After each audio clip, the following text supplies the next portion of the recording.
let's determine some priorities and focus on those.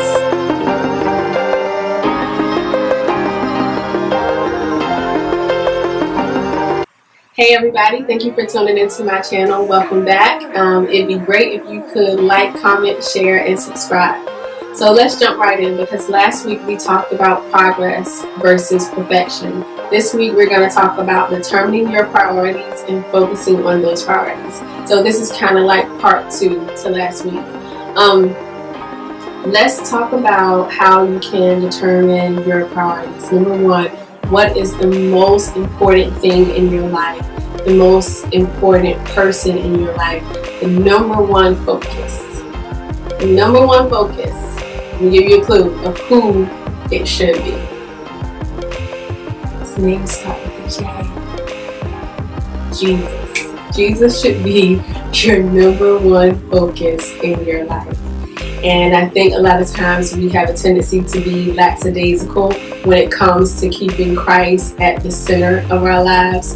For me, I have definitely been guilty of that. I'm not going to sit here and preach or teach and make it seem like I have dotted every I and crossed every T, because your girl be falling short. But thanks be unto God, who always causes me to triumph. And when I keep him first, he definitely always causes me to triumph. What I've been trying to do is get up early in the morning to start my day with prayer. I set my alarm clock, not just to get up to get ready for work, but I set my alarm clock for prayer. And a lot of times I actually wake up before my alarm clock even goes off. And I am not a morning person.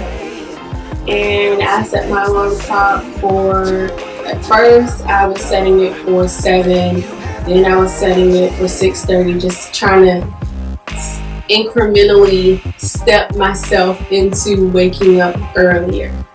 So now my alarm clock is set for 5 o'clock. But the funny thing is, a lot of times I actually wake up before 5 o'clock, usually at like 4:47. Exactly, 4:47, a lot of mornings I wake up.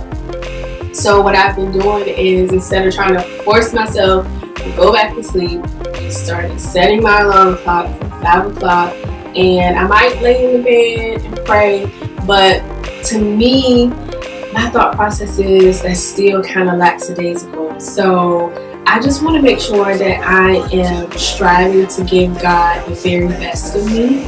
So I get up because I don't want to disturb my husband. I go downstairs and I pray. I worship.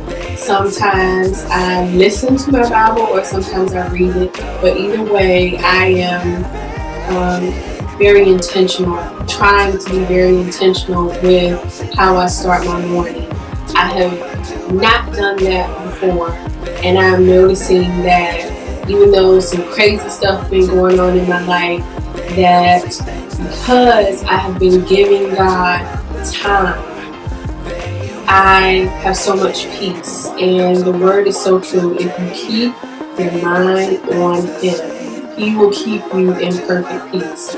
It's like the quiet in the middle of the storm, like when everything around you is going crazy.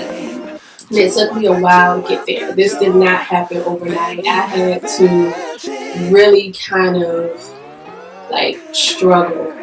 I really had to struggle until I decided, you know what, I'm so sick and tired of struggling. And if I could just give God the very best of me, then I know he will give me the very best of him.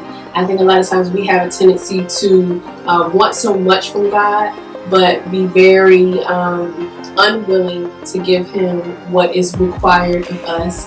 And I made a covenant with God that when he delivered me out of a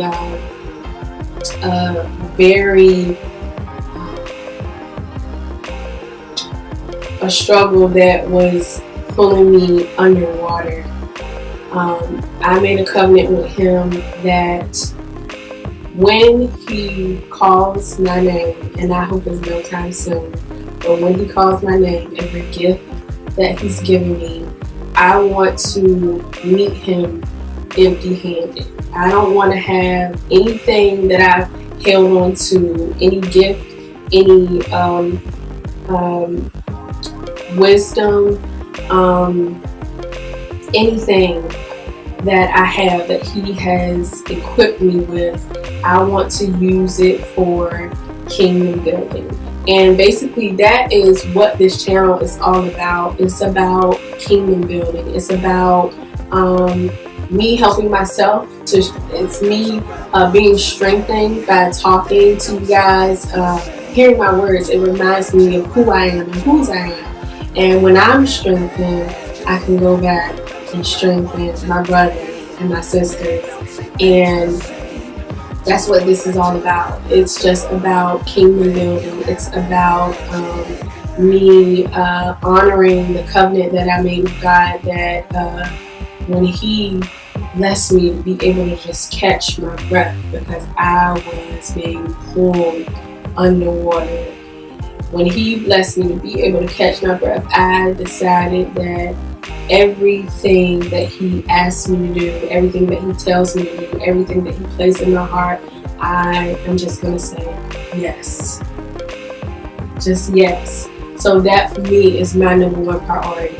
I had to determine that priority. It was kind of, I didn't really have that much of a choice. It was either surrender or keep struggling. And why do you want to keep struggling? I have no idea, but for the longest time, I was my own worst enemy. And it was just like, I just decided to say, okay, God, whatever you need, whatever you require, if you require it of me, then you've already given me the strength that I need to pursue it and to accomplish it. So that's my number one priority. My second priority is my marriage. And it's a struggle. Sometimes being married is, only way I can describe it is the most beautiful and yet most challenging thing you will ever do in your life. I don't know if y'all remember one of the videos that I talked about. This was like a couple years ago. But I talked about being married ain't for no punk, and it's really not. And my parents ain't raised no punk. And every day has not been great. We've had some really, really trying times. But with me focusing on Christ and praying for my husband, that has really helped me to push through the struggles. I don't care what a person's marriage looks like on social media. I don't care who you follow. I don't care how many pictures they post. What they smiling, they holding hands, they kissing, they going on vacations. All of that might be true, but there are other things that go along with all the good stuff as well. Nobody, typically, people don't necessarily post their relational struggles on social media. Some people do use social media as like a diary to kind of vent, but that's not my style. I'm not knocking anybody who does. If that's the way you kind of get over things, I kind of would say, well, maybe you should probably get like a journal instead of putting things on social media, because everybody on social media ain't for you, even if they are your friend or your follower. So yeah, with that being said, just because you see people's marriages and they going on vacation, doing this and that, don't judge your relationship and your life based on the highlight reels that people post on social media. So that's my second priority. Alright, y'all, I'm back. My camera died. That won't nobody know, because we sitting in here talking about determining your priorities and keeping Christ first and praying for your spouse and all that stuff. The devil is a musty cockeyed lie. So let's just keep on going to talk about determining your priorities and focusing on those things. Like I said, my number one priority is my relationship with Christ. and then it's my relationship with my husband and covering him in prayer. My third priority is my family. I don't have any children, but my family, they are very much a major part of my life. I have 5 brothers and sisters and 14 nieces and nephews. I have a huge family. I could not tell you how many aunts, uncles, cousins, first, second, third cousins. I haven't the slightest clue. There's a lot of us, but my family is very much my priority. And another one of my priorities is my channel. Doing these videos every week, because a lot of people have told me that it's very helpful, it's very motivating, it's very encouraging. And it's not just helpful, motivating, and encouraging for you all, but those very same things apply to myself as well, because just being able to sit here and talk about things, and then people might comment, share, subscribe, or even send me messages privately, like those things are very encouraging. And so for me, this channel is very cathartic. Just being able to talk about life and motivate and encourage myself. And another one of my priorities is to keep writing. I am very much in love with writing. I always have been, but for some reason, even though I consider it a gift, I've always kind of abandoned it when I got bored with it or when I experienced writer's block. So what I did was I asked one of the young ladies at my church to be my accountability partner. We are actually each other's accountability partners because she's a writer as well, and I don't know if she wants me to say her name, so I'm not going to until we actually have a conversation, because I'm not trying to put anybody on blast. But yeah, so writing is one of my gifts, and I am determined to make it a priority through my blog and through a novel that I'm writing.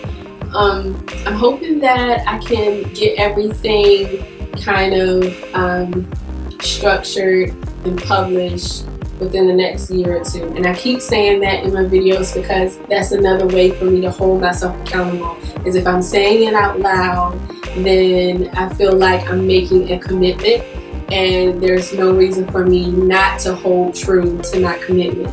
So that's the only reason why I keep plugging it in here and there, that I'm writing a novel. It's a fictional novel, and it's a faith-based novel as well. And I'm really excited about it. I've been working on it actually for a year now, but I put it away for so long. And I'm just now starting to pick it back up, and I'm really excited about it. I want to start writing on my blog either weekly or monthly, maybe bi-weekly. I'm not exactly sure yet. So I still have some priorities to kind of get through and figure things out as far as like timelines and making sure that I don't overcommit myself. That's one of the things that I struggle with, is being overcommitted to things and then just saying, okay, you know what, I give up. I cannot do everything, so I'm just going to do nothing. So I don't want to overwhelm myself by saying I'm going to post vlogs every week when I'm not going to, or even bi-weekly, I'm not sure. So I still am trying to figure things out. But for me, all of those things are just me kind of determining my priorities and focusing on those things. And I have to, like I keep saying, put accountability measures in place so that I can stay committed and stay focused, because the way that my brain is set up is like I'm like a squirrel. Ooh, I'm over here, and I'm over here. Ooh, I'm all over the place. So I have to put accountability measures in place so that I can stay focused. So I encourage you all to determine your priorities, sit down, and you don't have to wait until the new year all the time. Like, I don't know where we get this thing from, New Year, fresh start. Every day is a fresh start. New mercies are given to us every single day. So you don't have to wait until January 1 of any year to start afresh. You can start afresh tomorrow. I love you all. Please remember to like, comment, share, and subscribe. And don't forget to let your faith empower you to reach for the stars. Then you have magic.